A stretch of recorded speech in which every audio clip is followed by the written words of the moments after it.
Welcome back to another episode of Cobra Kai Companion, and I am Peter.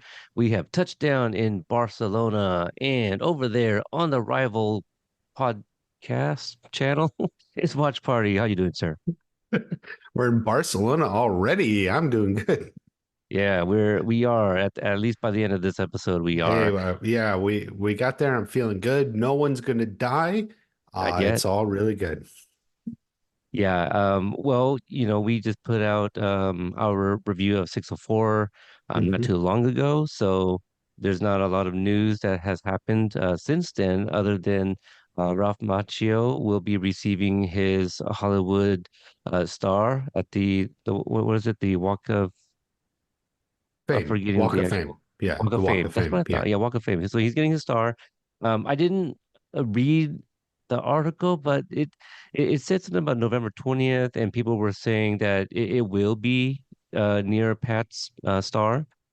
So that's exciting stuff. Next time I'm in California, hopefully I can go and find it. So Yeah. that's pretty much it. No new content from the social medias of Cobra Kai other than this little flip book thing that they've been doing. Hmm. Um, have you been watching any of those? I know one of them was like Miguel falling down. Um, Yeah, they did, and then they did. The most recent was from the Karate Kid, right? oh right, Yeah, was it the fight? The I thought it was Mr. Miyagi when he defended Daniel. oh gosh, I don't know. I think they have like four of them at least at this Yeah, point. they've done a few now. Yeah, I think it's fine. It's like the first one that came out, I was like, well, this is neat, but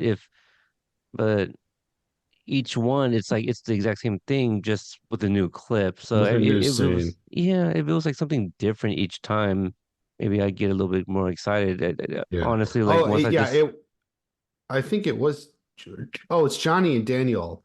Oh, okay, I made a mistake. It's Johnny and Daniel in the All Valley fight. Match Point. No, okay. Oh right, yeah, 405. Right. Episode four or Yeah. five. So okay, because I do remember like seeing them matched up, but that's got to be from like the flashbacks, before they actually. Uh, Right. Yeah, it was from the flashback. okay, if you can't think of anything else, I think we could just go ahead and get right into it. No. Yeah, I mean, there's nothing else. Yeah. Okay. All right. So today's episode is episode 605, titled "Best of the Best." This is written by Michael Jonathan Smith.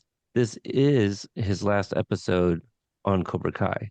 Hmm. He was in production for Twisted Metal season two, and so we do know that much. And this is just like the previous episode, directed by Sherwin Shalati. As always, Amy provided the synopsis for this episode. She writes, "Stress, anger, anxiety, and varying degrees of highs and lows are happening to our kids and senseis, and no one experiences all of the above more than Tori. In the span of a few hours, she finds out her mother's health is improving, and her doctor is optimistic about her recovery. She immediately encounters Kreese in a parking deck and gets the hard sell on how she should rejoin Cobra Kai because Miyagi-Do will never respect her, and she finds her mother dead on the floor. Life is bad for Toya right now. At the dojo, we learn that they have the roster, but they have to pick captains. The captains will not only be the ones that fight in the final match if they make it that far, but that fight will be on live television. They all want it. Only two can have it. Everybody needs it. Miguel finds out that he was deferred for Stanford admission and thinks winning the Sekai Tekai should be the push they need to accept him. Corey and Robbie don't see college in their future and think this competition could change their lives. As the kids stress about their place in the lineup, Johnny is ready to train. Daniel, on the other hand, is ready to second guess every move and side eye Johnny's methods.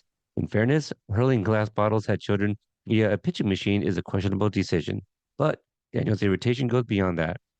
After he whines to Amanda about Johnny, quote unquote, taking over, she points out that she thought that was the ultimate goal. None of this matters because instead of working towards that goal, Daniel schedules Johnny for work to keep him away from training. He didn't count on Johnny's less traditional test drive route, taking him right by their training location. This results in some Johnny Lawrence dramatics where he attempts a coup at the Russo Auto and almost gets Louis on board. Amanda intercedes, tells him to settle down already, and spills the beans about Miyagi's mystery box in an effort to get him to show Daniel some grace. At dinner, she reminds Daniel that he and Johnny are supposed to be partners, and he could have included him. She uses the magic word, balance. It finally sinks in with Daniel that he's been unreasonable, and he offers Johnny an apology and an olive branch. He'll ref the match between Miguel and Robbie, and Johnny can ref Sam and Tori. Robbie is crowned the male team captain after a tense match, and then it's Tori and Sam's turn. Tori has arrived moments earlier and has clearly been up all night. Fighting is unhinged, but Sam is handling it, and Johnny is unconcerned. The rest seem alarmed. Mid-fight, Amanda gets a phone call from the hospital and they stop the fight. Everyone but Tori and Johnny thinks it needs to end now. They're worried about her well-being, but Johnny relates to her pain and thinks she needs this. Tori is grieving and not in the headspace to hear anything other than the paranoid thoughts she's put there. Nobody is right and nobody is wrong. It's a heart-wrenching moment when Tori walks out. She's exiting Miyagi-Do. And when the Sekai Tekai is over, Johnny intends to do the same.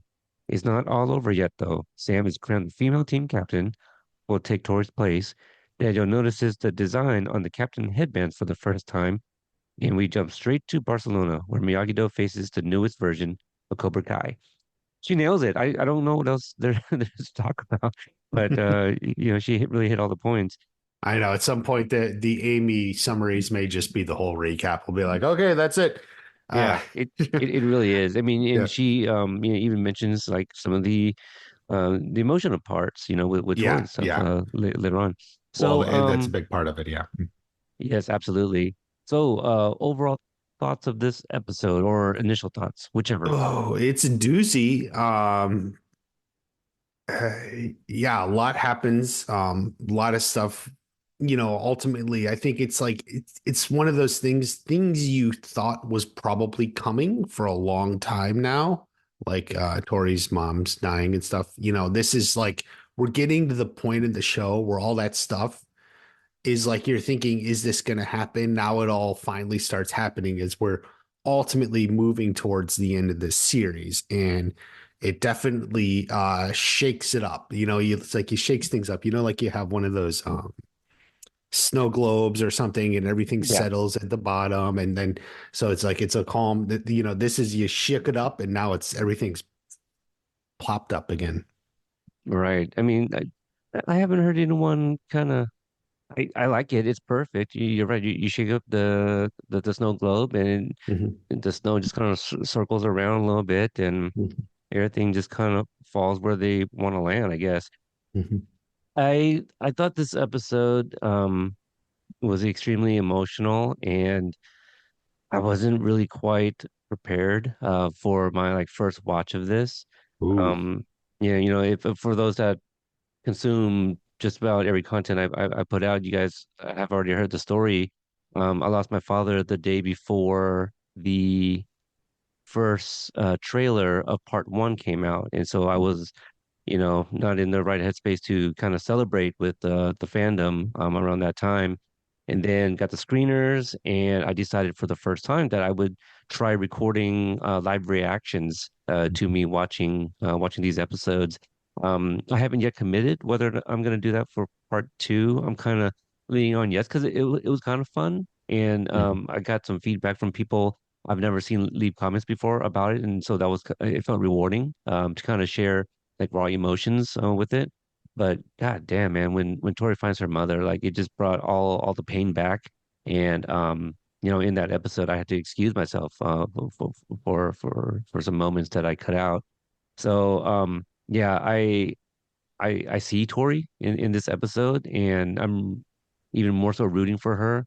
And I think Peyton List just nailed it. Just nailed this entire Mhm. episode with the range of emotions.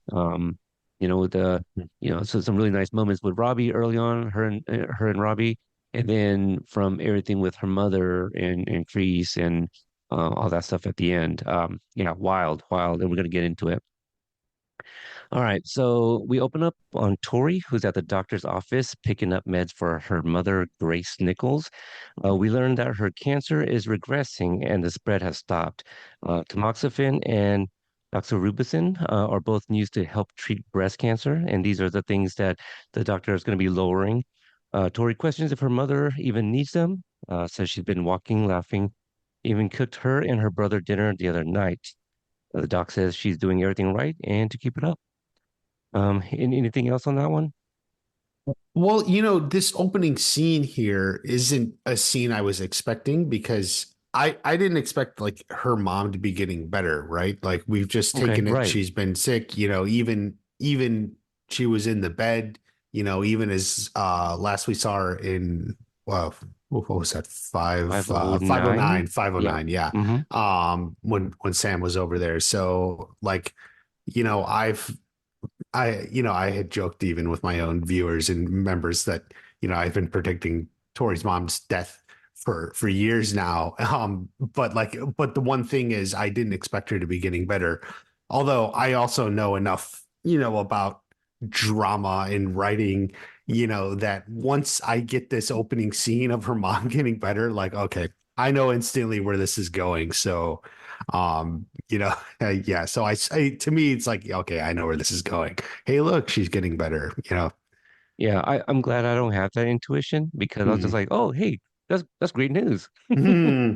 You know? Yeah, yeah, So that's good. Yeah, yeah. All right. We're you, all happy now, hey, everyone. we're looking It's real getting good. better. Yeah, Yeah, she's got the looking up. medication. Things are looking up for Tori. There's a Um, rainbow out the window. Everything. It's just y beautiful.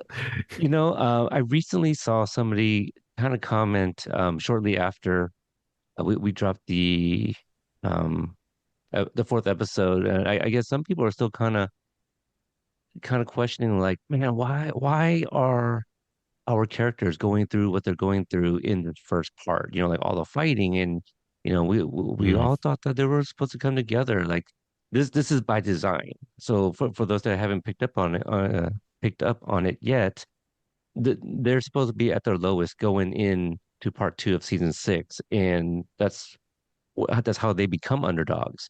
mm, There's lines that people drop. I mean, I think in 604 it kind of ends with Daniel telling Johnny, like, we don't know what we're up against, right. and that's it. Like, we're going into the unknown, and that's why we started off with like the peacetime in the Hmm. valley in that Right. first episode. And we cut to Tori walking to her car in the parking garage. She senses someone nearby and grabs her keys in her fist, the defensive way where the keys are sticking out in between her knuckles. And I I feel like she's done that. that The before. Yeah. makeshift brass knuckles. Yeah, yeah. Hmm. I mean, there have Yeah. been times when I had my keys. Why doesn't someone attack me so I can do this? But Uh, alas, I'm just too intimidating. No one tries. But that's it. yeah, but That's it. Yeah. She turns and swings a backhand, but misses, and then she kicks, but it gets blocked by Kreese, who has apparently teleported from Korea. yes, Um, yes. he's trying to catch up with her by let me see by she let me see. She reminds him about the he's trying to catch up with her. She reminds him about the last time they saw each other when she went to go visit him in prison. She's not happy that he left her with Silver and Sensei Kim. Correct. Yeah. Let's see. He says that he was just protecting her, and now he's trying to poach her for his team, but she shut that down real quick and says, "There's no we." And there's this really nice shot of him like looking down at her gym bag, seeing the Mm, Miyagi Dogi just sticking out yeah. perfectly. Yeah. There's some good back and forth right here. He refers to them as the enemy, as he always does, and she corrects him, saying they are her friends. Says she'll never belong there, and says that she'll always be second fiddle. And my Hmm. question was, sounds familiar? This is stuff that he's told Johnny. Johnny. Being Yeah. yeah. I think even in season four, right? Isn't that when like Kreese and Silver walk back there and it's like, oh, well, the sign out there says Miyagi-Do, you know? Yeah. With Terry Silver. Right. Yeah. He tells her that he is her sensei and that she may be a champion. Wait, and that she may be a champion. She says that she is a champion, but not his. Um, did you have any more on these two? Well, I mean, the whole thing is, of course, I think a surprise. I didn't expect Kreese to show up in Los Angeles. Right. I think most of us didn't. I get that she's resistive to him. she brings up Kim Da-eun, uh, and that you're right. He said she's going to be second fiddle to Sam, right? So he knows like which buttons to push, and maybe there's even some truth to it. And it's like the right thing to say right now because they're going to be going through this whole team captain thing. Right. And Daniel is biased, right? So we even learned in the last episode when Daniel was making his first list, like he didn't even have Tori on the list, right? Like uh that was just in It the was last list. Anthony. He had Anthony instead, and he questioned Right, Tori yeah. because of like, is she balanced enough for Balanced Miyagi-Do? enough, right, right. So we have that. So, Kreese isn't just saying things, he's saying things that are at least partially true. So obviously Johnny's an advocate for Tori, but Daniel is not. Yeah, anyway, this is one thing, uh unfortunately the big reveal got spoiled to me in the chat. It's just the nature of what I do when I'm like watching this Yeah. live. People love to come and give spoils away. So unfortunately, like this part of it was spoiled for me. So like I ultimately knew she was joining. Well, like when he showed up here, and then I have people in my chat since like episode 2 saying Tori joins Cobra Kai or whatever. Unfortunately, that whole had been spoiled for me, but I don't think I would have suspected it completely, but I would have known something is up from this Yeah. scene. Like from the previous scene, her mom's getting better, and this scene, Kree shows up out of nowhere. That's gotta suck. Yeah, and I almost feel like you kind of question like, what you guys do? Like jump ahead to the end of like Oh, they episode do. They 5? do. Yeah, I don't know. They do. Oh, Right. Because it's not like they watched all the episodes. Even some people are like, oh, they watch it in double time. No, like some people just jump to the head. yeah. It's Oh just gosh. That's gonna be frustrating. That really sucks. Um, the I feel like I was gonna add something to it, but it's fine. We cut to Miyagi Do, and we find out from Sam that she's still communicating with Aisha, and asks Miguel if he's heard anything from Stanford. This is where we find out that Dimitri has heard back from MIT, to most people's surprise, because he didn't really make a big deal out of it. I feel like you've had some thoughts on this too. yeah, the whole MIT thing, because like he's like, oh, I got an MIT, and then he's almost offended that they're surprised, but like it's like maybe they're surprised because he literally said nothing. Like even then, it's not like they just met up and he's telling them like they've been together now, they're stretching, they're like I think like if you get into your dream college, most kids, would like text their friends, post it on Snapchat or whatever social media the kids are using these days, you would tell people like, right? Like, just keep it to yourself and then act offended. Like, oh, this is like the Dimitri that annoys you. Do you think it's like a carryover from the previous episode? Because remember how we Oh talked yeah, about yeah. how, he was acting a little juvenile with Hawk in the woods, and Mhm. maybe, he's like, well, you know what? I'm not gonna say anything until someone, like, unless somebody asks, then he can be, if somebody said, why didn't you say anything? Like, well, no one asked me, just because I Mhm. feel that I could totally see Dimitri doing something like that. Mhm. I Yeah, do yeah, I do like what he says, because he takes a little jab at Hawk. He did say he worked his ass off, to get in, and he says you miss 100% of the shots you don't take, which is absolutely true. You yeah. just, you That's a just never Michael know. Jordan quote, isn't it?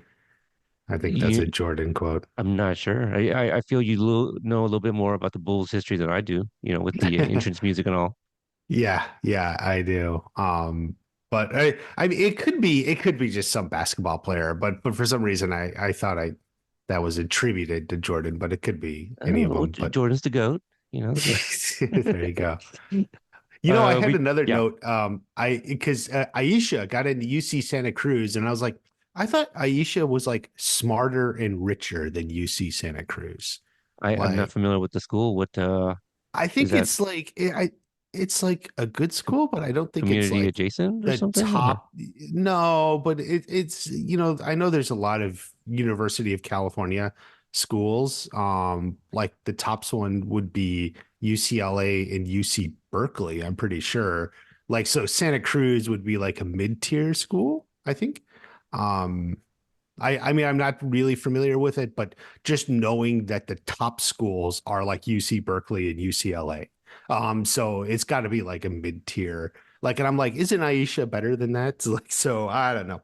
Aisha got I, screwed over again, guys. I'm sorry. I'm sorry. I can only report it. having people kind of question like why does Sam go to West Valley, right? Like because the Not LaRussos a, have money, maybe she should be going to like a public school or something. they didn't get money by spending it on their kids' education. No, that's true. That's absolutely true. Well, Um, you know, it's yeah, it's a family school. Daniel went there, that's so true. Yeah, alma it's mater-ish, yeah. and Uh, like, and if like her friend was going there, Aisha, so you know, that could be a thing too. right. Oh, right. Yeah, she made some new friends. That could be it. Yeah. We cut over to Tori and Robbie. It sounds like she had just told him about Kreese. She asks to keep it between them and tells him this is all they have and their last chance to win big. Robbie asks, "What about the Y'all Valley?" And she doesn't count it because Silver paid off the ref. And Robbie says, "At least it's better than always coming into second place."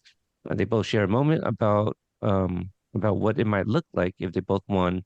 And Robbie says, "Let's make a deal that no matter what, they stick together and win this Akatsuki." Oh, and they're So gonna stick together. There you there you go. His word is his bond or something. go. Um, Daniel and Johnny come out from inside the dojo and rounds everybody up. Devin asks about Kenny, and it seems as though she may want to apologize. I feel. I, Do you I think? I don't know if I apologize, but it's on her mind, right? Yeah, a little guilty conscience, Yeah, yeah. So Johnny and Daniel announced that they now have to decide the captains, that not only do they have to lead the team, but they have to fight in the finals if they make it that far. Johnny adds, and since it will be televised after the tournament, they could be looking at Wheaties Box, Chopsaki Flicks, and ZZ Top videos. Now, ZZ Top, I'm familiar with them because they did some stuff for Back to the Future 3, but I don't remember their videos, their music videos. Do you? No, not at all. I don't know what Not it a, is. okay. The Chopsaki Flicks, like I could see that. That'd be kind of fun, throwing them into some movies. Um, Now Wheaties, are they still doing a thing where they're like highlighting Sports athletes and people, such? I Yeah, guess. I don't yeah. know. I Okay, don't eat okay. sweeties, so but Daniel adds, you'll all get the glory if they win. Might be a reach, but probably not a nod to Glory of Love. Yeah, glory is a there you pretty go. common Why word, not? but Why not? Yeah. Also says that in 2 days they will have Tori and Sam fight and Miguel and Robbie fight, so that way the decision will be unbiased. Um, Hmm. Johnny call the four inside to start training, and sounds like it was supposed to be Daniel's day. He asks Johnny to let him know next time, so that way they're not sending mixed messages to the students. Johnny tells him not to get his panties up in a bunch and points to the logo on the back of his gi to remind him that they're on the same team. Adds Hmm. that he even came up with his own kata. Um, so we get kind of a like training montage. The kata it gets split up a little bit, but the first part he tells them big circles. This is with their arms. Breathe in, breathe out. And then I love the jump to elbow to the face, punch to the throat, lift his ass up, and Yeah. dump him. So okay, it's funny, but I'm trying to picture You that know, as oh, an actual you kata. know, yeah. The one thing about this is what they're doing the kata. He's got the four going for team captain, right? Miguel, Robbie, Sam, and Tori. But like, why isn't he training Devin and Kenny too? Because like they're going to the tournament. Shouldn't they all be doing this training? Like, You're right. Yeah, at the very least, just like what does the kata or like the training, how is that exclusive just to the captains, right? Like that should be all part of the six that's going. Yeah, Yeah, I I mean the think whole you're right. dojo even, but like yeah, but especially since it's supposed to be for the training for the Sakai Takai, why aren't the other two like I'm sorry that I'm a little questioning that. Oh yeah, no, no, not at all. I honestly I didn't even notice. Now I'm gonna have to go back and kind of check. Um, maybe they are outside with the others with Daniel. I don't know. Well, Daniel's watching them do the Oh, kata that's too. true. Yeah, yeah, you're right. Like Yeah, he's not happy about it. That's right. Oh man, yeah, I don't know. Yeah, I'm gonna have to go back. lift his ass up and dump him. It is a And good dump him. kata. I do this one myself, actually. Is that right? I think the Oh, writers okay. ripped it off me. Yeah, but Very possible. Did they watch one of your videos where you were doing it? yeah, that's the one. Yeah. At one point, let's see.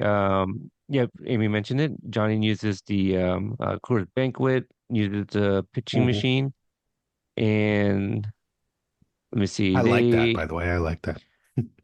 One point, one part with the pitching machine, like you see the bottles kind of floating in the pond. Like Mhm. if those bottles have been drank, I don't think they should be floating, right? They would be sinking. Um, Because no, even if they were filled, do you think it's like there's enough buoyancy that it'd still be floating? Maybe. yeah, I think so. Hmm. Obviously, like a message in a bottle. Like Yeah. Yeah, I suppose. it's Um, got air in it. Yeah. let's see. They put different countries t-shirts on Bob, and I Mhm. love this one part. Johnny tells him that foreign kids don't speak English, but they do speak karate. Yeah. That Um, that part of it's my favorite. I liked because that was in the trailer too, and I liked it like them kicking the like what better way to train to fight international karate fighters? You put the flag on it or something. oh And sure, then little he put sis the Soviet Union flag on it too, in one of who them. drew a mustache for the French one, Yeah, right? yeah, for the French one. But I'm Very good. wondering, I mean, that's the best way to train to fight, international. do you think he had these shirts from like back in the day? Like, what where are you getting a Soviet Union shirt? I feel like I'm sure they there's some exist. like not thrift stop or 80s thrift shop, 80s store or something, some place like Daniel goes to get his retro, band shirts or something, like he's like got a guy, right? For old stuff. That's, Maybe there's like an Etsy store specifically for stuff to dress Bob in. yeah. Yeah. At one point they're watching Best of the Best 2. He tells them about I'm forgetting Eric Roberts' character's name, but it tells him how he broke his shoulder or something, or injured his shoulder in the first movie, and then it's magically healed in the second one. Um, then let's see, we go back to the kata, and then he says, "Kick to the stomach, block his attack, grab his nuts, twist, twist, twist." I wonder how do you come up with that? Like as you're Michael Jonathan Smith, you're sitting there, and I'm just thinking like. He's like, okay, at one point he's got to say grab the balls, but what else? What else? Twist, twist, twist, twist.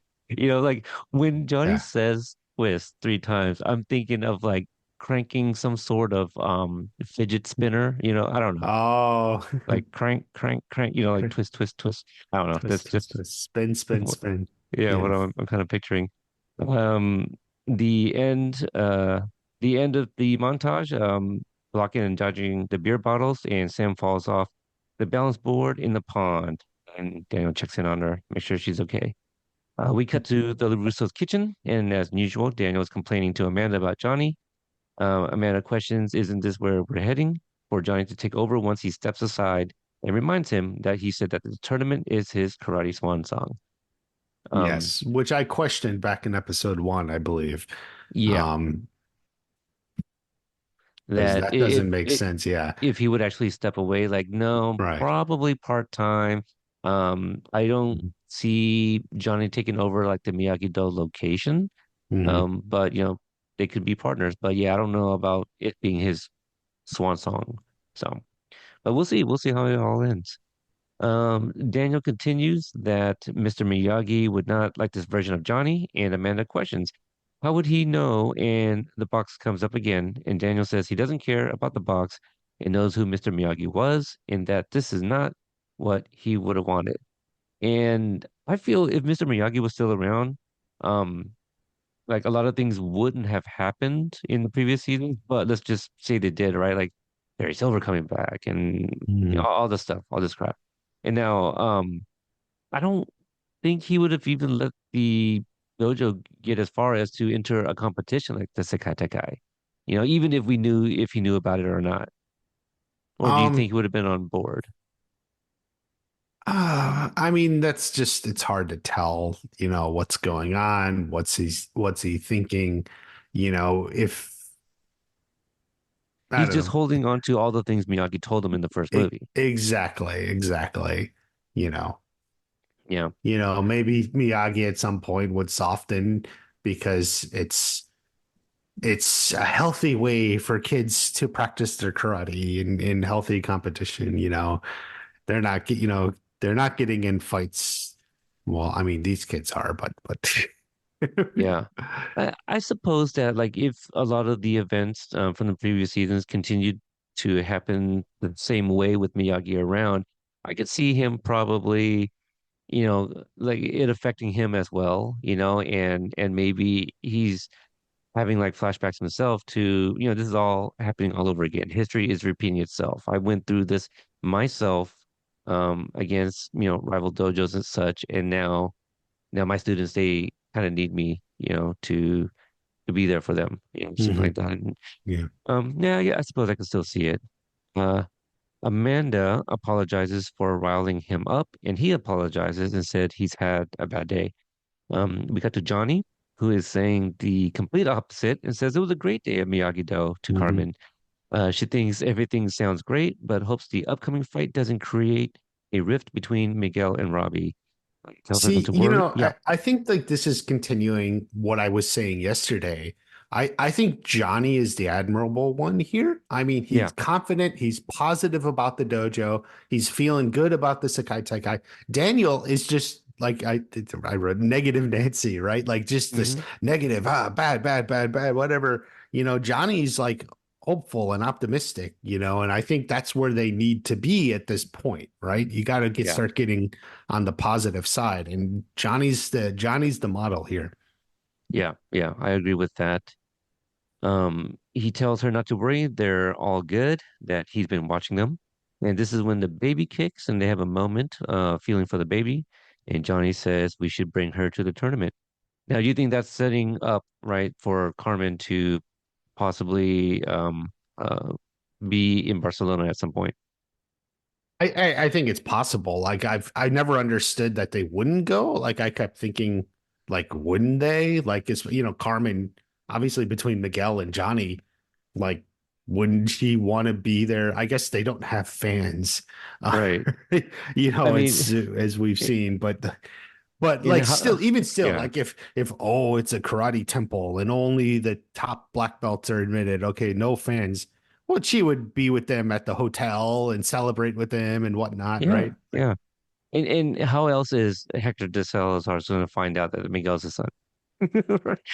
If Carmen isn't there, right? And that's Well, I you assume it guys. would have Miguel's last name, like, and then he may put it together. I Uh, considered making a graphic where I get the guy that calls Hector in episode 502 Mole, where he tells him about um the FBI is here or whatever. I was going to use oh that yeah. image calling Hector and be like, what was that kid's name? Diaz, and then use some sort of like image Hmm. from part, like anything that we've gotten in season 6, that shows like Miguel Diaz or something like that. Hmm. But I'm not spoiling anything. I know we're getting close to part 2 here, but it's something that we've kind of been discussing since episode or season 5. Like, there's a possibility, that we're gonna see Hector again, and there's also a possibility that we won't. Yeah. So Well, you're like Nate fifty Silver. fifty, 50-50. Maybe it Right, will, maybe it won't. right, right. But yeah, I no, I agree with you. I mean, I've been saying it 2 years since season hmm five dropped. I just thought like Hector, to me, it would make sense for Hector to come back, but we'll see. We'll see. Yeah, we'll see. Miguel comes home and says that he's gotten deferred from Stanford. Johnny says it doesn't matter how you start, it's how you finish, which I Oof, think is just channeling great words Rocky. to live Isn't by. that Rocky? Like, ooh, that just feels like Yeah, a Rocky line. every season, every season. I mean, we got the chickens in the Yeah. last episode, and Right. now we're Hmm. quoting, but it's still a great quote. Hmm. I think, I think if people keep that in mind, in sports, in life, just anything in life, like, Hmm. it's how you finish. If you can go all in, go the distance, to continue taking from Rocky, I guess. Um, we cut to I'm sorry. That the, I no, no, we're a PG-13 podcast, right? So no, go ahead, go ahead. Did I was I gonna say say something? so you're like everything in life and sports and sex too. Oh, sure, yeah, of course. Um, Uh we're all adults here. I'm trying to keep this highbrow, right? This is Yeah. They both embrace Miguel and Johnny. I love this part. I feel I haven't seen people like share screenshots. I don't know, or maybe I just missed it. But I just love the part where Johnny and Carmen they hug Miguel, and then Johnny Mhm. brings his head a little bit lower to Miguel's shoulder, and then Miguel readjusts his head to to position his head next to Johnny's as well. You get what I'm saying? Like he brings it in tighter, and so it's just a really nice moment. Yeah, Um, yeah, they kind of like rest on each other's. Yeah. yeah, exactly. There you go. Much better word. We cut to Tori coming home, and she's on the phone with a Mrs. Parton, and it sounds like she will be watching her little brother Brandon for at least a couple nights. She sits down the groceries and notices that the pot of Chef Boyardee, at least that's what I thought it was, is still Hold on. on, let me just stop you Yeah. right there, just before we go on, because I would just need to point something out because everyone brings it up. She's talking to the friend or whatever who's going to watch Brandon for a while because I get the Yes. number. Well, what happened to Tori's brother? It's like, no, there's this little scene right here where she's talking about like someone watching Brandon that was like already arranged. Right. So and Brandon will probably never be mentioned for the rest of the show, but like that's where he is because I get this comment. So just so you know that boom right I there. I have heard you address that like in your Mhm. live streams and stuff, and Yeah. I just, how do you miss the detail? Like she's just walking into, You know, people watch and what happens is when they remember the scene, they remember what's going to happen next, right? So you forget mm, this kind of stray dialogue as she's walking in. yeah, That sort of thing happens, you know. right. And the soup here, I don't think it was spaghetti. It looked more kind of like this SpaghettiOs from Chef raviolis or Boyardee. something. Yeah, and it looks like it's still cooking. It hasn't gotten to the point where like some of the sauce has evaporated. There's no smoke going on. Oh, So this I is thought like, it looked like it looked like some had evaporated. Like oh, it's actually been okay. sitting on the stove for a little while now. Oh, Um interesting. I'll have to go back because I always thought yeah, that, there's like a line of red like it mm, seems like where it had been boiling down. okay. Because I feel if it had, then Tori would have been a little bit more concerned. Mhm. Instead, she was like, oh, let me just finish, this up for her and turn it off. That's kind of Right. how, yeah, I was trying Like to I see like don't how think fresh like is it? Tori's looking at it too closely or thinking, you know, she turns it off, but it's like the show setting it up like it Yeah, had been on, you know, too right, long. right. Let's see. She groceries. She also mentions that the doctor has lowered her prescriptions and says that Mhm. she's doing so much better. She accidentally drops the bottle of pills, and as she goes down to pick them up, she sees her mom laying on the floor, halfway out of what I'm assuming is her room. I felt, yeah, this was gut wrenching. She's screaming Mhm. no. Um, yeah, it was really hard for me to watch because, it was one thing for her to kind of like find her mother, but the way she saw her mother, just like sticking Yeah. out of the room. Yeah, Um, she was on the Tori bends down, you know, to pick it up and looks over and basically sees her mom also on the ground. Yeah. right. Because like right after this, we transitioned to like the outside of West Valley High, Mhm. and I was like, wouldn't it be wouldn't it be interesting if I added Cruel Summer, like over that transition. You know, it's like, Mhm. no, mom, no, it's a cruel summer. Like just to change the tone immediately because, it's so sad and just it just lingers into the next sequence. So Mhm.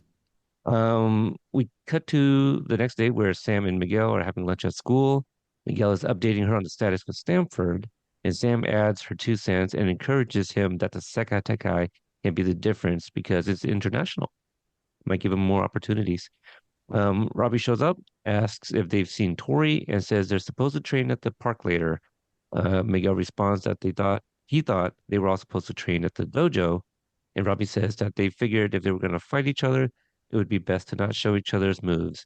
Miguel says it makes sense, which I agree, but just Mhm. like his dad, he didn't communicate this to Miguel, and Miguel's in his feels again. Yeah. Um, Robbie I just adds, want to yeah, point that West Valley High cafeteria changed, we and we brought I'm this not. up. Yeah,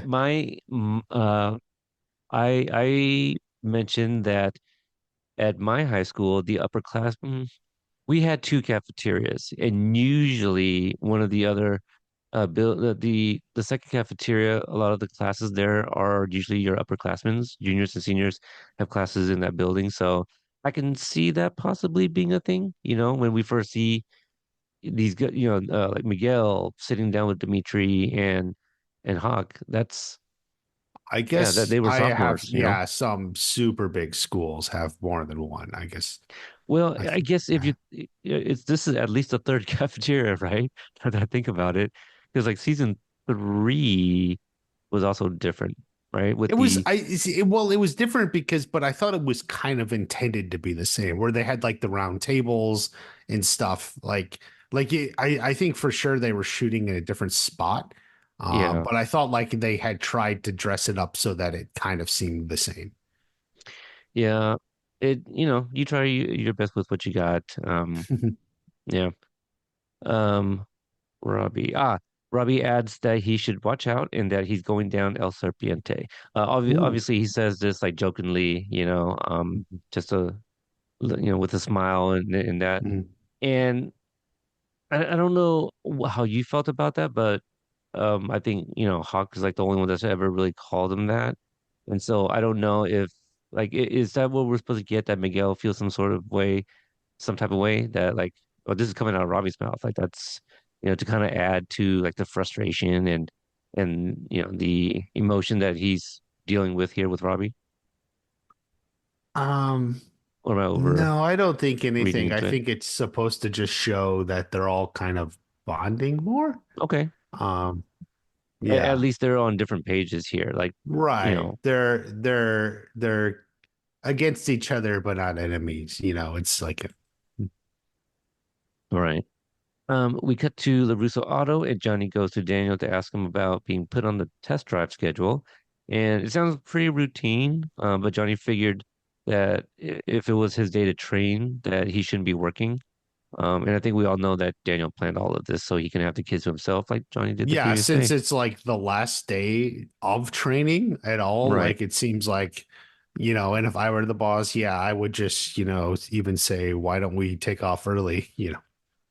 Yeah. I mean, and I know he says like, oh, somebody went home early or Hmm. whatever the case is, but like he's still the boss. He wants to remind everybody that, including Johnny. But not important Yeah. enough that he thinks that he can do it by himself. Yeah. We cut to the park. Robbie's by himself and appears that he hasn't been able to get a hold of Tori. And we cut to Tori, who is at the hospital receiving bad news from the doctor. The Well, doctor says hold on. Let's just yeah, stop. yep. There's a rule with Tori. If you're calling her or messaging her and she's not responding, something's gonna be bad, is going on, right? Well, I don't I think think Robbie got around. that memo. Uh yeah, Miguel never told him how, like, before the big school fight, he had been calling and texting Tori, that whole weekend. Didn't hear, didn't hear, didn't hear. Uh, Yeah.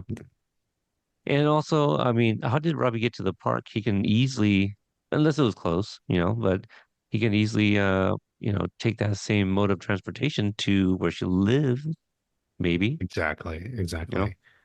Yeah, But yeah, hey, no one ever swings by her place, right? if she doesn't pick up, there's got to be a good reason, That's probably what it is. Mhm. The doc says she had a pulmonary embolism. I didn't look that one up, but do you have an idea, or did you It's the to see what blood that is? clot that goes to your lungs. She did say that she was developing a blood clot. A clot. So Hmm. Tori is obviously emotional and upset and punches something on the wall. I Hmm. didn't see what it was. I know it doesn't I think it matter, was but just, oh, it's like a just a box, yeah, or okay, something. I thought like maybe towel dispenser. I was like, but that'd be kind of weirdly placed for her to do that. But yeah, okay, I could buy a box, maybe something for like the syringes or something. No, that's kind of still, I don't know. yeah, I No, don't but know. The doc tells her that the last 5 years was a gift, so that's something that we learned as well. Her mom beat, what she was eventually, what she was probably initially told that terminal, and you got X amount hmm. of time. Hmm. Tori excuses herself, and the doc asks if there's someone that they can call, and she says there is no one. So we'll put a pin on that. Yeah. Um, we cut to Sam and Miguel training with Daniel out in the woods. Daniel has a talk with Sam and asks, what is she fighting for? And she says, closure. Tori beat her at the All Valley, but it was tainted for both of them, and she wants to prove how good she really is to herself. Um, and Daniel says for closure, she needs to give it her all and just lay it out there. They bow, and she continues to train. We cut to Johnny on a test drive with a potential customer. As Mhm. he was buttering up the driver, he spotted Daniel's car, reaches over and pulls the steering wheel over. Pulls the car over, rather. Daniel sees Johnny and excuses himself from the training to go talk discreetly, question mark. Because the other two conveniently have both their eyes closed. Yeah. Um, Daniel sees the client, tells Johnny how unprofessional this is and to take him back now. Johnny tells the guy to move it or lose it, and they speed off and back to LaRusso Auto. Did you have any thoughts about the training sequence here, where Johnny finds Yeah, I mean, finds them there, well, I mean the training itself is just your normal Daniel training, but hot in the woods? Yeah. I mean I do like Johnny as a sales because he's really you're What gonna do you say? get the He, chicks or he something. he's telling the guy to like imagine like driving down Ventura Boulevard. It's gonna have like I think he's about to say like it's gonna have all the babes like drop their panties or something like that. Yeah, You right. know, not in that vehicle, but hey, whatever gets the sale. Yeah. Ronnie walks in and gets up on the desk and announces that he's opened up his own dealership and tries to poach some of the employees. Before Amanda calls it out, did you get the reference of what Johnny was doing? Oh, the Jerry Maguire, 100% Yeah, immediately. I mean, yeah, yeah, it's not my favorite. I don't really like this. Just pointing it out, it's a big Jerry Maguire reference. Does it make it good? I don't think. Like it just feels a little, the whole thing a little bit off. And I know some other fans had agreed. I don't know. yeah. I do like the exchange with like Anush and Louis.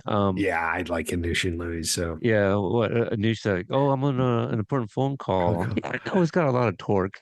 He Yeah. just walks off. Uh, Louis And is then like, no, Louis is like, yeah. what kind of 4K you talking about Yeah, or well, he whatever. whispers, what kind of 401k are you working with? Amanda tries to shoo him into her office as he tells Louis to grab some cars from the trade-in lot. Amanda asks what happened. Johnny says, your damn husband has to bug up his brown hole and that he joined Miyagi-Do thinking they're in this together. And meanwhile, he's being pushed out of the way. She Mhm. tells him that Daniel's going through a lot, and Johnny mistakes this for her finally leaving him. It says that Daniel's gonna shit when he finds out that she's working for Johnny and Louie. She tells him that she's not leaving, and that he's not quitting either. And then they start to talk about the Miyagi box. So I just like how just the fact that Louis was kind of entertaining the idea. He's already like, all right, cool, got one. Mhm. I Mhm. got Louis. We get to Robbie training aggressively outside of the apartments, and he's having flashbacks of the All Valley. He must also be frustrated that he hasn't yet heard back from Tori. This is Mhm. when Miguel walks up and sees him, and they make small talk. Miguel says, no matter what happens on the mat, that he doesn't have any beef with Robbie, Mhm. and that he needs this. Robbie questions what, and he doesn't. There's definitely some misunderstanding, and it starts to Yeah. escalate a little bit, only to be interrupted by Carmen, who probably overheard from inside, because she already mentioned something to Johnny earlier about it. She offers up hamburgers, to which Robbie declines and that he's not hungry. Tells Miguel that he'll see him tomorrow. Um, I like the scene. I just to kind of see the last time we saw Robbie, it was at the park, and then before Right. the park was at school, and he was in pretty good spirits. So not hearing from Tori all day, yeah, and then just thinking about always being second place, right? So. Mm-hmm. In the no, we go to Tori, sitting on the floor next to a bag of what looks like it says patient belongings. She goes through some of the items, and the first thing she pulls out is a bottle cap, and then this makes her, um, have a little flashback of her mom. We see that there's a young Tori drawing mermaid princesses on a to-go box. So if you guys kind of remember what back in season 2 when she tells Miguel about like her mom was it getting fired for bringing Oh yeah. home food or whatever. Mm-hmm. So this is probably around that time, maybe. Um, I feel her drawing, or yeah, drawing on the to-go box was very not to that. Um, Along with the mermaid princess and queen is a prince. Tori says that he's gonna fight anyone who tries to hurt them. And her mom questions, how about the queen and the mermaid princess learn to fight for themselves?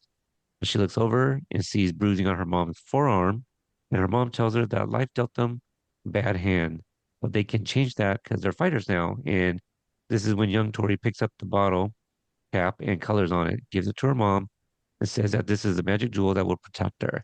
And that just broke my heart because it's like, well, shit, her mom kept it not only all this time, but had it with her at the hospital, because this is supposed to protect her. Yeah. Yeah, I think it's one of the best scenes they've had. Um, Yeah, yeah, I yeah, think so. we alluded to this with the episode 3 recap, in regards to the scars on her Not mom. Sam. So Oh, like, yeah, so it's one of those scenes that it's doing a lot of things. Like those scars add a lot of backwards context to episode 3 with her and Sam, and then the fights and stuff earlier in the show. And then this is really the scene where you really understand Tori, and then her mom, like, well, we need to fight for ourselves. They're fighting, so, and this is where Tori's entire life philosophy came from. Her mom realized didn't want to rely on anyone else, and is kind of like putting it all, like, not on Tori, but like with Tori, like she doesn't want Tori to make the mistakes she made. So, we're gonna fight for ourselves. And this is, going back to season 2, you got to fight for everything that's yours. right. Um, And yeah, so it's that scene that was probably been coming for a long time. I think people expected it, or were confused because we never quite got any this sort of backstory with Tori. But it arrives, and it arrives kind of in the most poignant, emotional, whatever word you want to use, moment, after now her mom died. yeah, absolutely. The Mermaid Princesses, a callback to season 4, where Sam shows up at Sheila's daughter's birthday party, right? And Mhm. and Tori is like telling the story of the Mermaid Princesses, and like Sam kind of clowns her on it.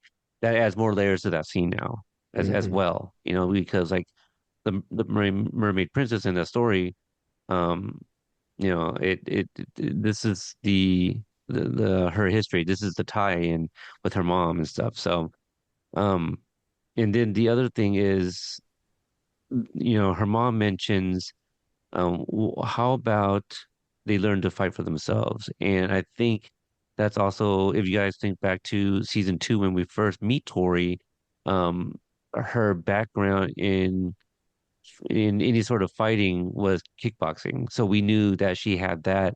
And so nobody really thought about it.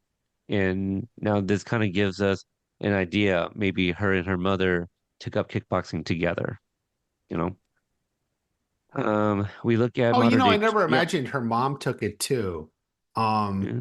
Out of all of that, but you're right, maybe she did at some point. Yeah.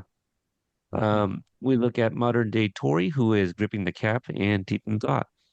Again, just uh, I believe this. Like I don't see Peyton List acting as Tori. Like I see Tori. Like Tori is a real person to me.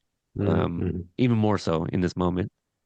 We cut back to the LaRussos where Oh wait, Daniel and I the hold on. yeah. I think in the music, I because I have a note. Yeah, there's hints of "I'm coming for you, bitch" somewhere in there. Oh, Um, you could be right.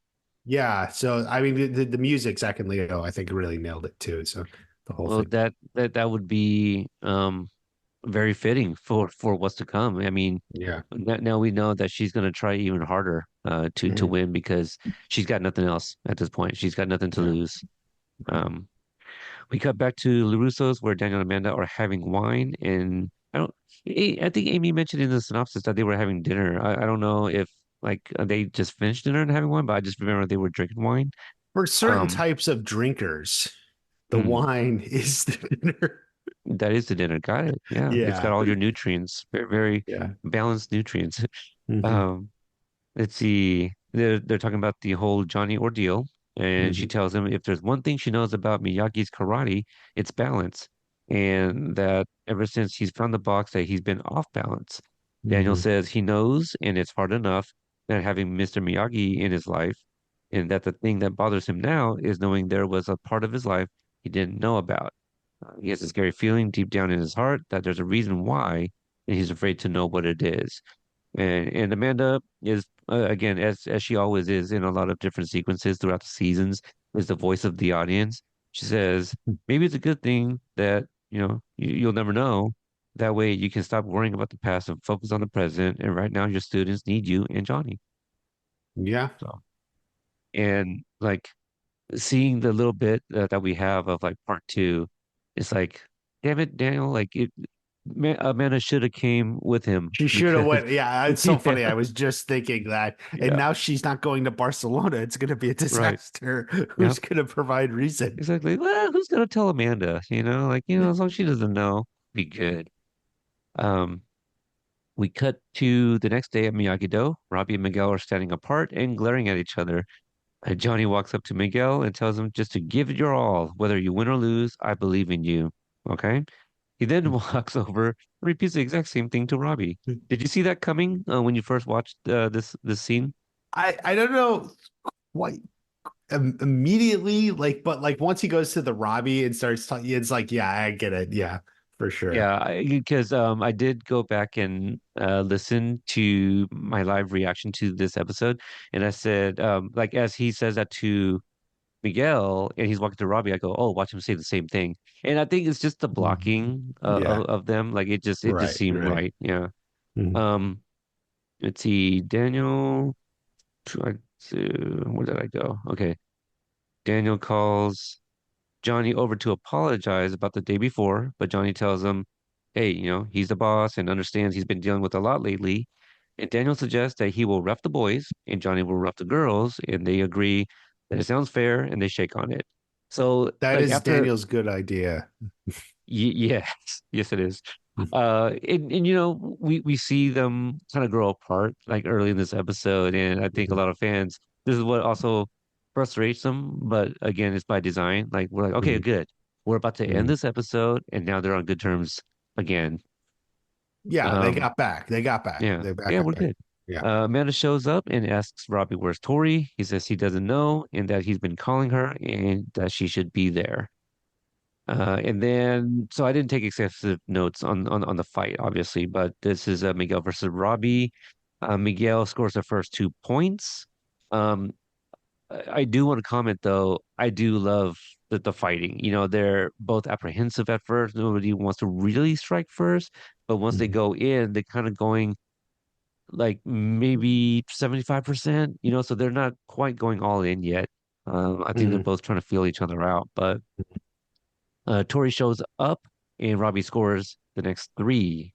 Um, For the win. I do yeah, have for the this as win. one of the better fights of part one. Maybe the Yes, second yes. best after the Quan fight. Um, but yeah, the Robbie Miguel one. I think this is a really good fight.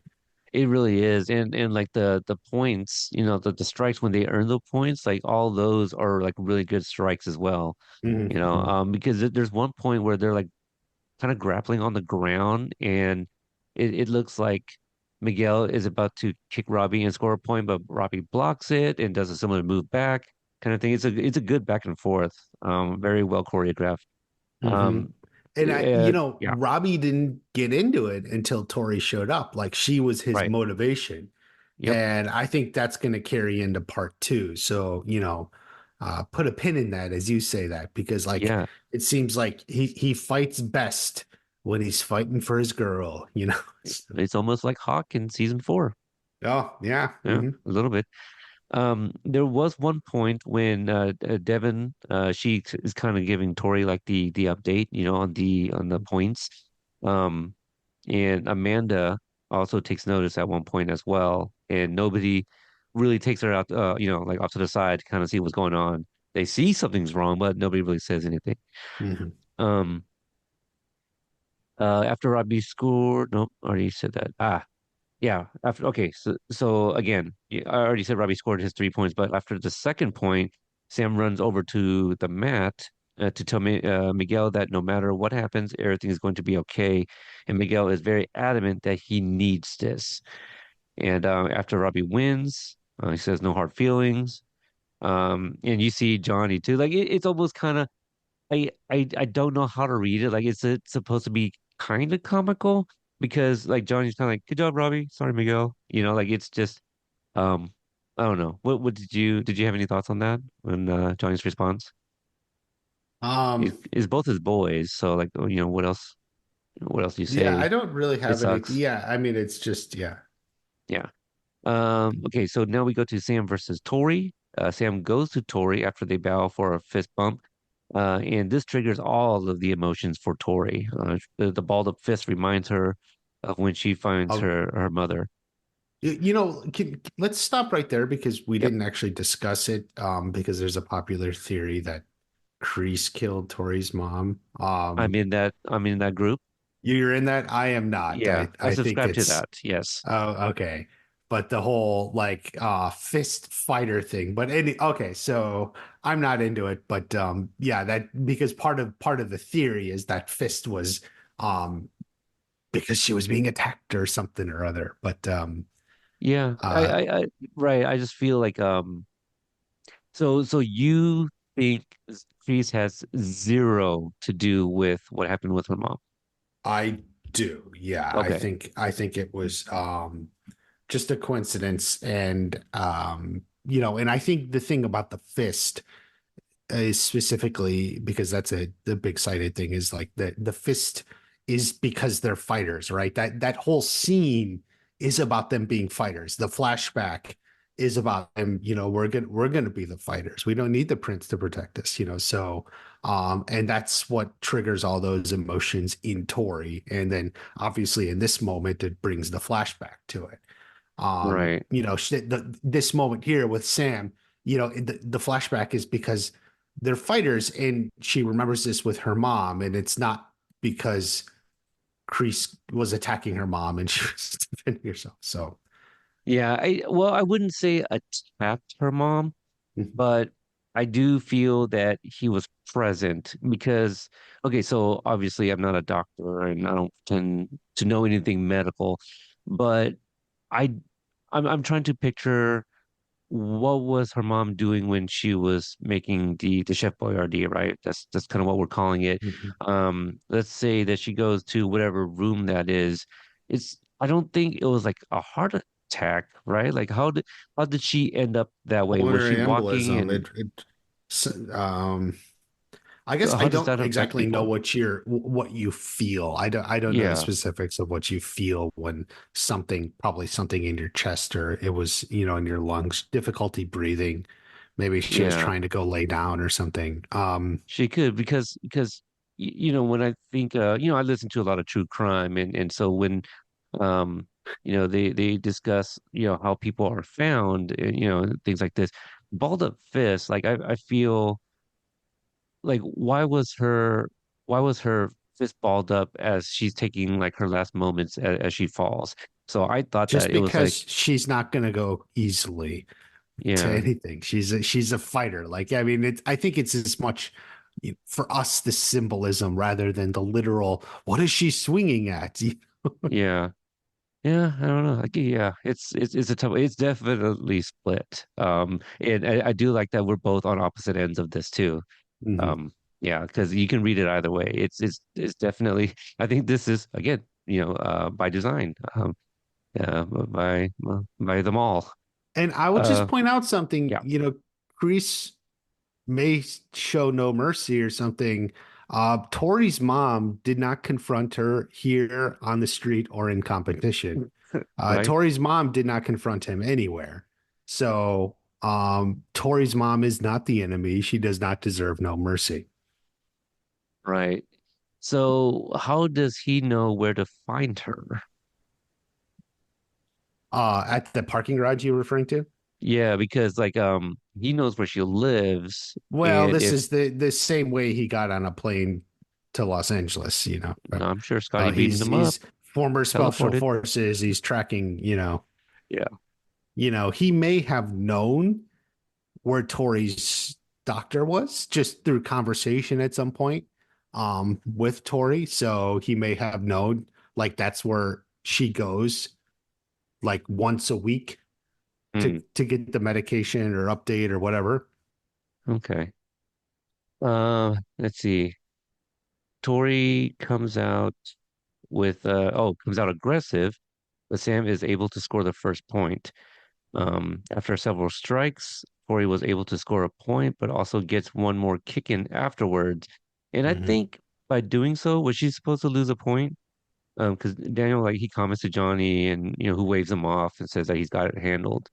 I mean, these things I think are refs judgment, right? Mm, I don't think it's like it's fake rules, so he okay. gives a warning, right? Because Johnny gives a warning. So Yeah, because I think Daniel's like, like that shouldn't have been a point. So I wasn't sure. It was like, oh, she scored one, but then that extra kick. Yeah, it's just that thing where Johnny and Daniel are not on the same page right now. Still, mhm. um, needs to stop. Okay, the girls continue to fight as Amanda runs to Daniel, tells him that the fight needs to stop, and Tori is about to pound the living crap out of Sam's face as Daniel intervenes. I mean, she's like she's doesn't she like have her by the gi like one hand flipping the gi and like the other hand like in a fist and Mhm. almost like they're headed towards off of the ramp, right? Or the sparring deck Yeah. almost, before Daniel jumps in. Um, this is when Tori comes out with the news of her losing her mother, and everybody has mixed emotions. And again, like just her bringing it up, it's very sad and emotional. I Mhm. considered like, not even really discussing about this part and just playing the clip. Um, but yeah, I don't know. It's such an emotional scene. I don't want somebody to be like listening to this at work, and then I play the clip and like sobbing at their desk, or something. There's been a Um, nationwide drop in work productivity, and it's because Peter right. played the clip. Yep, that's it. It's true. It's true. He does it for the good of America, the good of the world. Right. Johnny But insists. but yeah, Yeah. I mean you're right. It is, the one thing there have been mixed opinions on in part one or from different people, but the most unifying theme and opinion of the fandom is Peyton is just phenomenal, really sells it, really carries it, really makes you feel it. There's a lot of fans that have not liked Tori, understandably, and but really just I think kind of everyone just sort of connects to this and just and it's that feeling of powerless too, Yeah. I you can't do anything, no one at that sparring deck can really do anything to help her, and that just I think plays into it as well, and obviously will now lead into this sort of fighting that's about to happen, Right. or Right. disagreement. Yeah. Johnny insists if she wants to fight that they should fight. Um, Johnny and Daniel continue their fight inside and argue, and Johnny blames Daniel for losing their best fighter, which is interesting because originally Daniel didn't even agree that Tori should have really been in contention for that for that top six because of her being unbalanced and And um Johnny was putting her above Miyagi, or right right? Like, or saying um, Miyagi would put her above Daniel. I guess it's maybe looking at that raw talent. The same thing Kreese is always looking at with Tori. Yeah, yeah. Miyagi is brought up and his dirty little box of secrets. Johnny calls Mr. Miyagi a liar and a thief, and Daniel punches him in the face. That was interesting. Um, to see that happen, but I Mhm. understand why. I mean, Yeah, for he decades, talked bad about Miyagi. exactly. Yeah. Mhm. Yeah, Um, so and it's Daniel immediately pulls back and he, apologizes. he does. He does. Mhm. That was very good on him for sure to acknowledge that was wrong of him. Um, Johnny tells him that he's going to coach the tournament with him for the kids, not for him and not for them, but once they win, that they are done for good. And I I didn't know it was going to end like this, obviously. And so when he said Mhm. that, Mhm.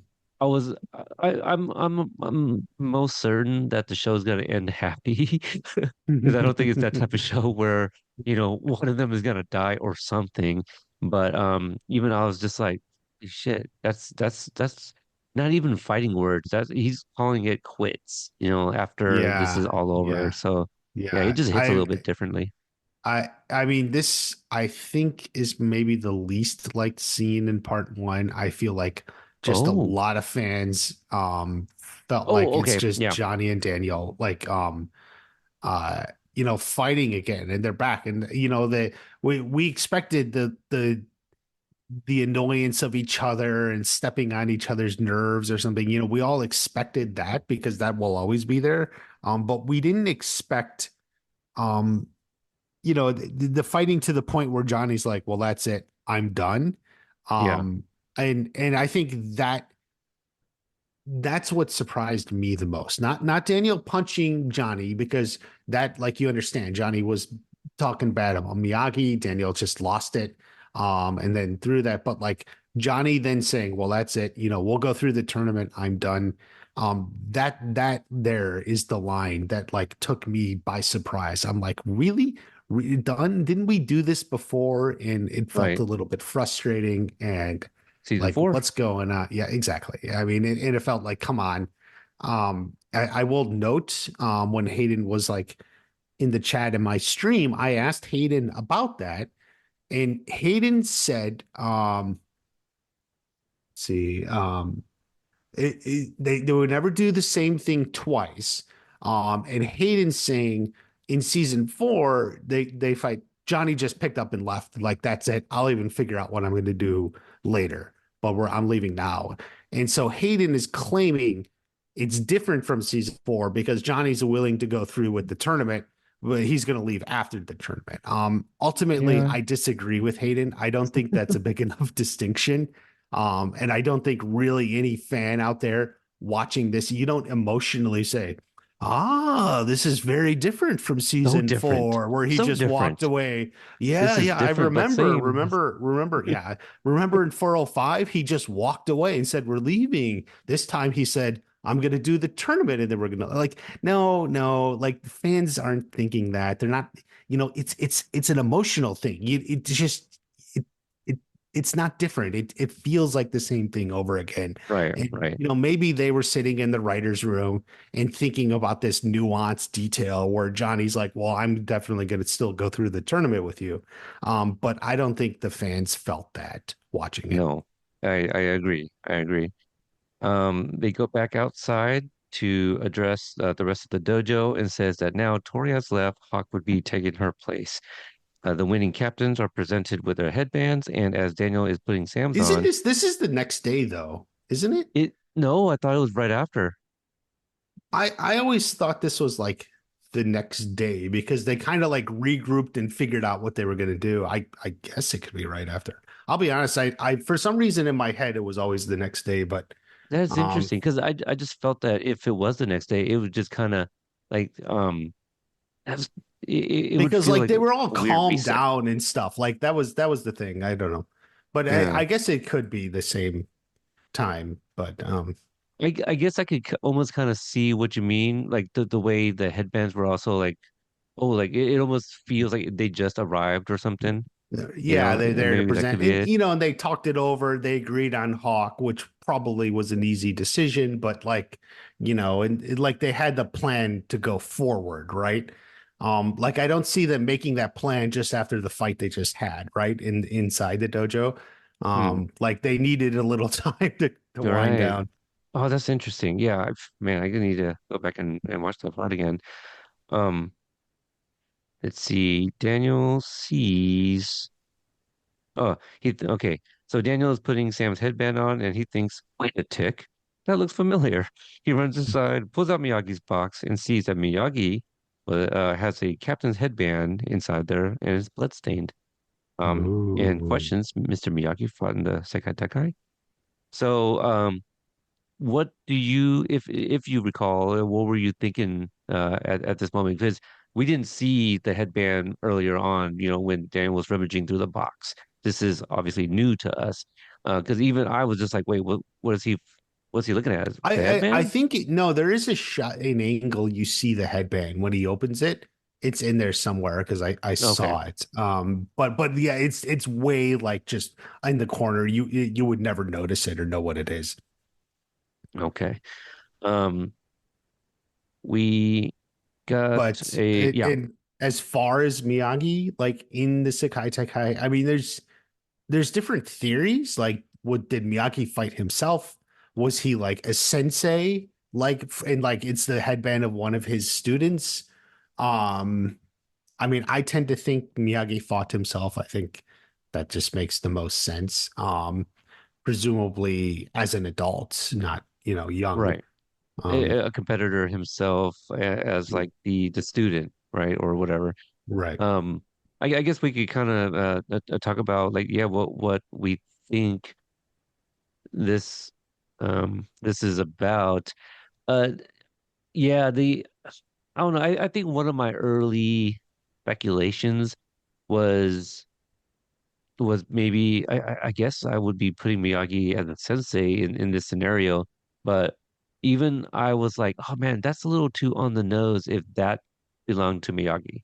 And so I was thinking, oh, is this somebody he trained Mhm. and it's like something he kept because it's like, well, this is going to be a reminder that I will vow to never train again because my pupil got hurt, badly injured, because I trained them and I didn't train them enough or something, Mhm. But yeah, it would be interesting to see if like, There's a logic to that. Like I think that there's a complete logic to that, and you could put it out there and say, "Hey, that makes sense."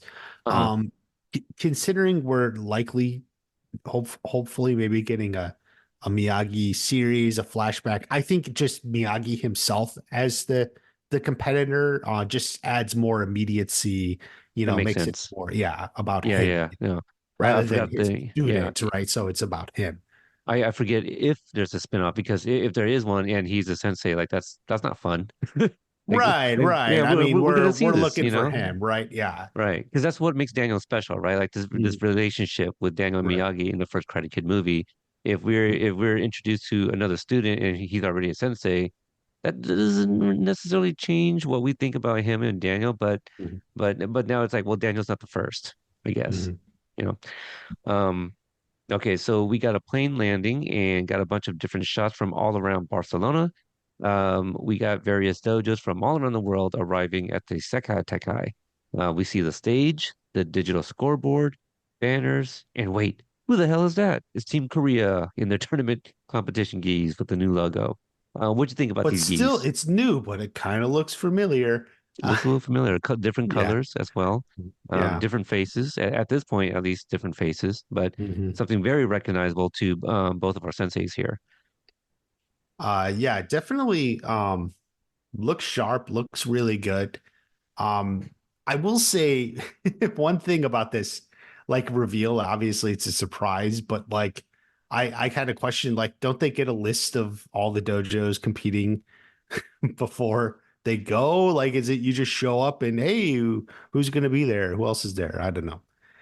Yeah, I guess I never really thought about it, but I don't know. Like I'm trying to think. I'm trying to imagine like the All Valley, right? Like, do you see everybody? I mean, I guess you see the scoreboard and could go off of that, Well, but here's the thing, the All Valley, you show up and register, or maybe you can register in advance, but for this one, you had to qualify. So right. everyone competing was known months in advance. Mm. So I would assume somehow they would, have a list of, even in like terms of advertising, the Sakai Sakai will feature 16 dojos for the first time, representing these countries. And here they are, like, right? Like you would have assumed all of that would have been there. And even at least someone like Dimitri would have been on the internet researching who all the other dojos are going to be. You would think Binary Brothers would have done that, like in that Yeah, exactly. first episode, Mhm. excuse me, or maybe even the third episode when they Mhm. hear more about the rules. Yeah. Let's see. New logo, walking in like a bunch of bosses. Enter Kreese and Sensei Kim. We cut to Team USA real quick, who are all puzzled, and we get a reveal of Tori joining the ranks of Team Korea. And we fix on Kreese, who says, "Let the games begin," as we conclude part one with an end snake. Mhm. Anything we missed? Final thoughts about this episode? Well, I mean, it was definitely an emotional roller coaster. At the end, I will say, like another final little disappointment was actually seeing that arena that they were in because it just seems so small and like for the biggest tournament ever, it's like so small and it is something I asked Hayden about, and he actually admitted, well, he admitted they would have loved to have a bigger budget for bigger, bigger, bigger, but there was a reality of money involved. So they think of it as the karate temple, right?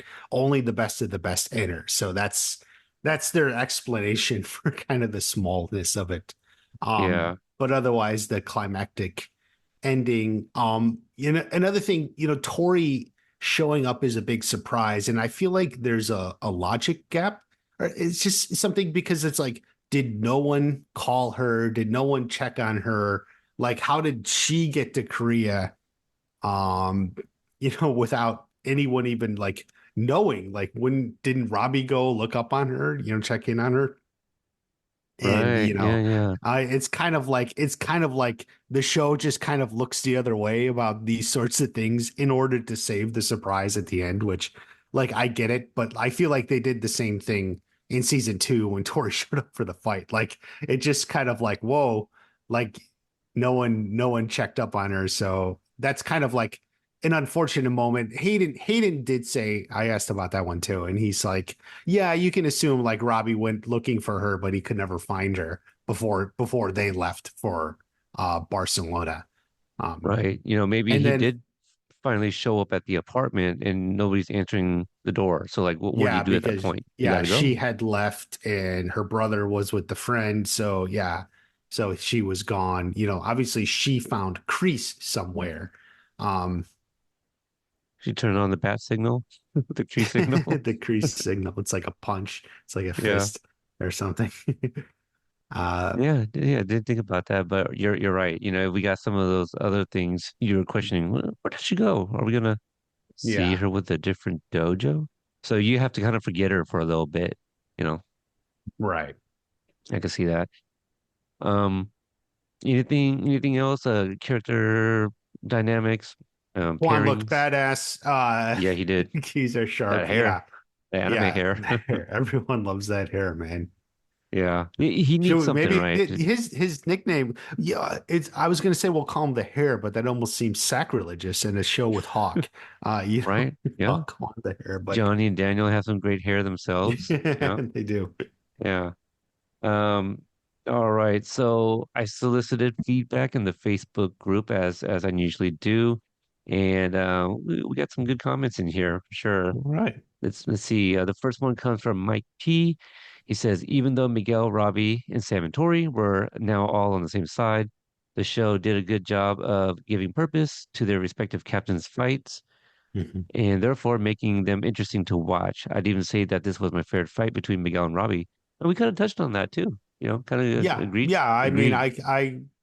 I haven't thought of it in the context of all their fights, but like I put it as one of the best of part one. But definitely it is a really good fight. Yeah, and it goes for a while too, and it's more um like competition style, so it's Mhm. hard to kind of put it in with like the other ones where they're actually like fighting. Right. Exactly. So this one's for points. It's a little bit Mhm. different, but it definitely has some of the more acrobatic moves from each of the actors. Um, Tanner so yeah, especially was yeah, certainly very talented. Yeah. absolutely. Mhm. The next one comes from Randy. He says Peyton List was clearly the MVP of this episode, and I would venture to say the MVP of the entire season. The one detail I would nitpick is that it doesn't make sense for the hospital to contact Amanda about Miss Nichols' death.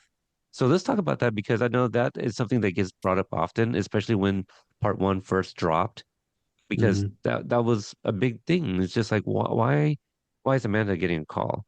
So let's take it back real quick to when Tori gets the bad news from the doctor.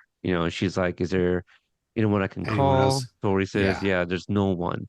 Um, I don't I know the think rules. Yeah, go ahead. what wasn't isn't there a line or maybe not, but I thought someone said like Amanda got listed as a secondary contact or if not No, emergency so contact or like so a that's like that. secondary contact.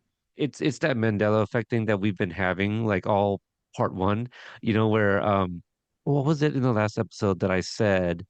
And you're like, when I kind of like it said like, oh, the Iron Dragons, they're like former champions. And you're like, well, do we know that? I'm like, actually, well, you know what? I don't know if we know that. Um, but I think that's what we all kind of, well, that's what we're guessing is that Amanda was put down as like some sort of emergency contact because she was living with the LaRussos. Was she living with the LaRussos? I mean, at the very least, Amanda was helping her out with things, Yeah, she never lived with right? the LaRussos, but Okay, that like was she Robbie. was Robbie helping lived, Amanda right? out, Yeah, and like helped Tori get like back into help with her school mom and or yeah. something. Yeah, like it specifically like there was like help with her mom. So somewhere in there, presumably like Tori might have given them Amanda's number as a secondary contact. Um, Although weirdly, I would only think it would make sense like if her mom were in the hospital and something was happening to her mom, they would contact Tori. And if they can't get a hold of Tori, then they would go through here. But like even then, in this situation, Tori already knew. So like you don't have to go to the secondary contact because right, like, I mean it's like like a school, right? Like, they call this parent first and then they call the other parent or whatever, right? So you have like the primary and then the secondary. Yeah, but it's also like Tori's also still a minor, and maybe it's like, well, she's clearly, I mean, the doctor says as much, right? Like she's grieving, and Hmm. so it's probably not the best idea for her to leave on her own accord, and that Hmm. maybe an adult, somebody that is listed as an emergency contact, should come and pick her up in case she does something else other than like punching a box on a wall. That's kind of like what I'm coming up with, Yeah. It may for that be moment. okay. Here, I figured it out, guys. All right. So we know Amanda helped Tori get help with her mom, like maybe Yeah, some worker who would come in or something like that. Um, and then so like Amanda was probably helped set that up. So that worker has Amanda's number. And then after that worker got word that maybe either she died or she tried to come in like just under the normal schedule because she didn't know and wasn't able to get in the house. No one was there with like what's going on. And Mrs. then like Parton, called maybe. and then what is that? Mrs. Parton, the one who's watching like Brandon, her brother. No, no, no, no, no, Uh, no. Like a healthcare worker. oh, I Like see. like Okay. like an in-home healthcare worker or something.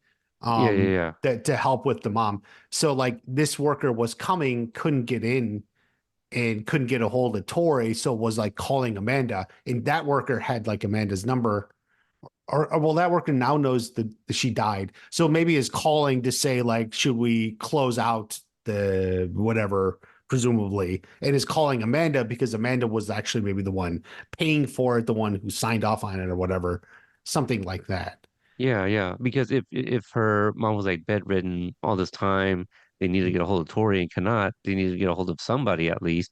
And I'm sure Tori's not listing her aunt Yeah, Candace, yeah, can in yeah. any of this. So, but I mean, it's a great question. It's one of those things we gotta get through the story. Um, Okay. The next one comes from JS. He says, since when did Miguel become like this side character? It's like he's no longer a focal part of the show. His story is still there, but minor. Hopefully this changes. Classic Johnny, this episode, LMAO. I like how Amanda kind of puts him in his place, calling him an idiot. The Robbie Miguel fight was awesome. Wish Miguel would have won though. Mhm. Robbie started getting kind of arrogant when Tori showed up. Do y'all think Reese killed Tori's mom? I seem to think he had something to do with it. I guess we'll find out. Oh, I forgot. Daniel is super douchey this episode. Is a super douche in this episode. Mhm. Yeah. A lot of great points. Watch Party, don't you have a theory that like the different parts will maybe focus on different characters? Like maybe Miguel's is coming up in part two? Part In three. I think part Miguel's three? more part three, like his time to shine. Yeah. Yeah, Yeah, I because it definitely started think with this the him. It'll way probably end this with him. yeah, right. I do I think the way this season's kind of going to structure is like everyone's going to kind of have their moment, but it'll be at different times, right? So, Right. And yeah, and that makes sense. Let's see what else did he say. That's pretty much it. Yeah, and because he makes the comment like wish Miguel would have won though. That kind of goes hand in hand with like um Robbie being the team captain now, and Robbie's gonna shine for Miguel to for the show to kind of end with him and get his moment. So yeah, we'll see for sure.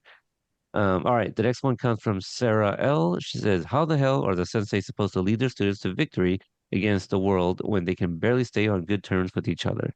And I'm actually, I made that comment earlier when I was like, oh, yeah. people are like Mhm. wondering what the hell is even going on? Like, why are we like this right now going into this world tournament? It's by design, it's like if they, Mhm. you got to make them underdogs. That Well, was for also the whole sure, yeah. point of Yeah. episode 4. Mhm. Thank you for that, Sarah. The next one comes from Jeff P. He says, I love this episode. The acting is superb, especially Peyton. I also think that Billy did an excellent job. It was uncalled for Johnny to insult Miyagi, and he knew exactly what he was doing, trying to get the reaction he got from Daniel. That said, I believe it was because of his personal experience that sort of triggered him to revert to old behaviors. Seeing Tori go back to Cobra Kai was heartbreaking. And it's thank you, Jeff, for that. I didn't bring it up to you, but the whole idea of Johnny saying like, she should have fought like when I lost my mom, um, you know, all he wanted to do was fight. And so that whole discussion, right? Are you on the side of yeah, let her fight, or did you think, you know what, this was the best idea to stop the fight? No, I think it probably was best to stop the fight. Yeah, I agree with that too. Yeah, If you even think of even if just for a little bit, like clearly she was losing control. So and I think stop the fight. Let's all figure out what's going on. I also think it's not necessarily fair to Sam too, because I don't necessarily know if Sam would want to fight Tori, knowing Tori's going through all this. So it's you got to look at it's got to be fair for her so that they can both ultimately be at the top of their game, which is frankly where they need what the dojo should want. You would want them to take this competition both at the top of their game. absolutely, yeah, Mhm. and if we go back to episode 4, we literally just reviewed it, and what happened with Mike Barnes and Johnny? Mike Barnes, he was itching for a fight, and he Mhm. got it, but he wasn't ready. So Mhm. kind of the same thing, you know? Um, and that's kind of the way I looked at it. So I'm glad that they stopped it. So yeah, I think Johnny was just obviously putting himself in her shoes and was trying to let her kind of fight it out. But he may think that that's what they need, but that may not be the best choice and option, especially right now in their headspaces. So. The next one comes from Jose. He says, "This is the episode that turned me into a Team Johnny guy because now I can remain a Miyagi-Do person without having to always agree with Daniel. Although, as much as my heart went for Tori, her desire to fight Samantha wouldn't have been fair to anyone. She wouldn't have gotten a good fight from Samantha because Samantha wouldn't be in the right frame of mind to try to beat Yeah. Tori with everything Hmm. she's going through. When Tori Yeah. was in a fight mood, including hurting Samantha." God, Peyton was so good in this episode. Did you read Jose's feedback? Was that where he just got all that? It's kind of funny No, he actually tuned into this podcast before he from the left future. that. Yeah. Yes, Got it. exactly. He used the what they have in Spaceballs, it's Ludicrous speed or wait. The able the ability to kind of watch to the watch it thing ahead of already time. Yeah, released. Yeah, yeah. right. Hmm. The last feedback comes from Ron. He says, "I like that Johnny always listens to Amanda when she talks him down. In this case, about starting his own dealership. He's not prejudiced against all the LaRussos, just Daniel, and maybe Anthony too. Also, I still don't understand the rules for the Sekai Tekai team structures. Since it's six team members with a male and female captain, I assume that meant three boys and three girls would comprise the team, but it's four boys and two girls, and judging by the leaked photos, later becomes five boys and a girl. So Sam is expected to fight every female opponent herself. How does it work? Before we get into what Ron just talked about, aside from the photo that he is allegedly speaking of, we do see Kenny in the trailer for part two. Yeah, yeah. Kenny, So there's we that. have him. He's fighting with Dimitri for sure, and he's standing in the background in another shot. Yeah. So I don't know if you have touched on this, but do you think Sekai Tekai, right? It's not all Valley. So you think there's going to be girls versus guys too, and vice versa? Yes. My suspicion is at least every team needs at least one boy and at least one girl, who would be the team captains. But the other four can be in any combination you want. And yeah, there may be mixed fighting. And I think the way it's going to work is, and they talked about the captains fighting in the finals. So the boy fights the boys and the girl fights the girls in the finals, but in all the earlier competitions, it could be up in the air.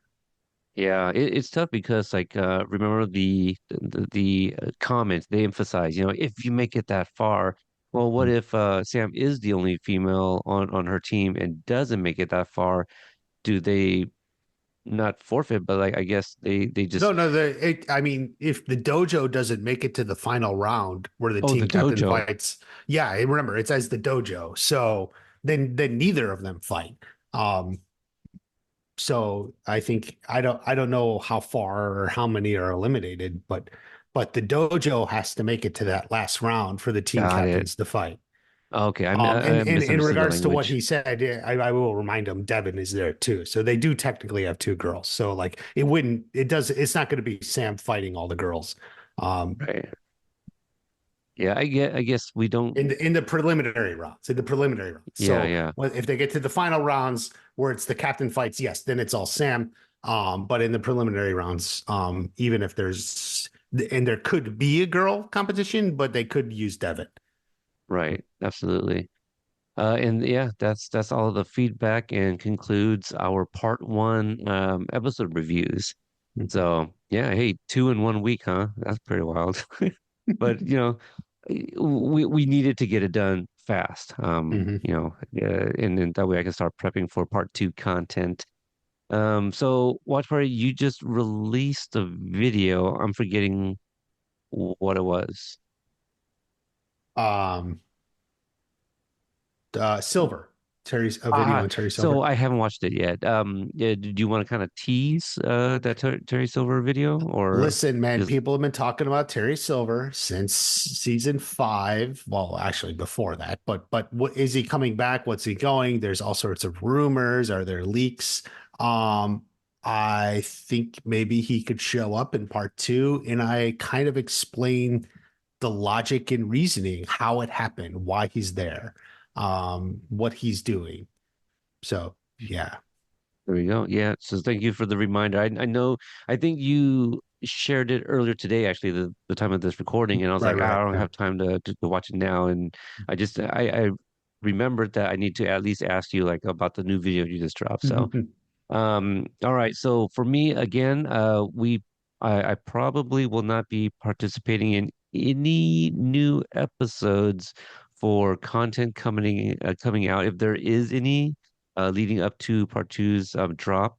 But what I will do, like we did with part one, I will have a full part two review with spoilers the day of the drop. I haven't decided if I'm going to have it ready right at the drop, but it'll be ready. And I got some interviews lined up that I'm really excited about as well. And so just me doing the thing that I do that you guys like, I hope, So just it'll be here sooner than we think, and I think a lot of people are looking forward to it. At the very least, like when we were getting interviews with the cast members, they were all really excited about part two and couldn't wait for the fans to watch. So until the next episode, it's got all the teeth you'll ever need.